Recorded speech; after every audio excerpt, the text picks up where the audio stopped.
Okay, today's lesson is GoMath, lesson 3.2, the place value of decimals. So, sorry, the whole class is giggling at me because I'm talking to a computer. So the place value of a decimal can be represented in three different ways, and they're exactly like the different forms that we talked about in the beginning of the year. Standard form, which is just a regular number. Written form, which is a regular number, but not written in digits, written in words. And expanded form, where we take that number and we split it place value by place value and show a multiplication problem added to another multiplication problem. And expanded form sounds really weird when you explain it, but it's very, very simple when it's written down. So let's start with a decimal in standard form. Numbers, digits, that's it. We'll do one number in our ones, tenths, hundredths, and thousandths, since those are the big ones that we're working with right now.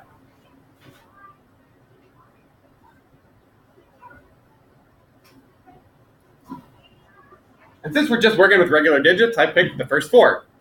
1 and 234 thousandths. And remember, we pick our smallest place value, and then we say this number as 234 thousandths.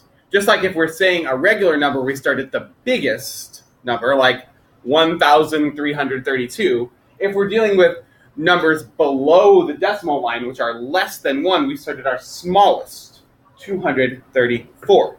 So I just said that number out loud, which leads us into the second way that we can look at this number, which is written form.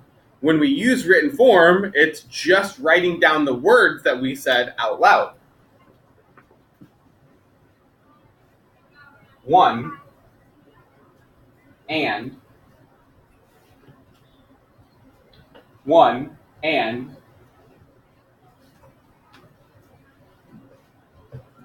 234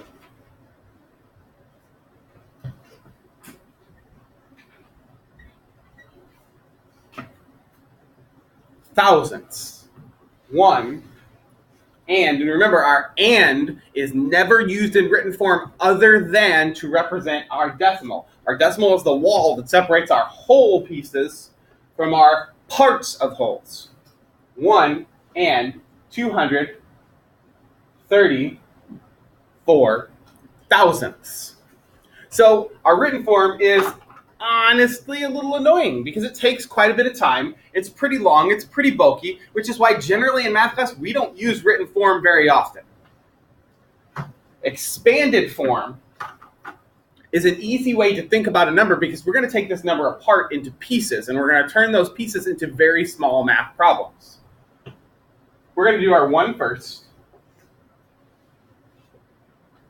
We're going to take the digit and we're going to multiply it by its place. This is a 1 in our ones place. And the reason we use our ones place and we represent it like that is our identity property of multiplication. We're going to take that place and we're going to multiply it times a number. Because of the identity property of multiplication, that means when we multiply 1 times a number, we get that same number. A 1 in our ones place is our first piece. So now we've dealt with this. And we're going to add this to our next digit and our next place. Our next digit is a 2. And we're going to multiply it by a 1 in our tenths place, by 1/10. Because of that identity property of multiplication, this 1 and this 2 will multiply together to get 2, and it'll be in our tenths place.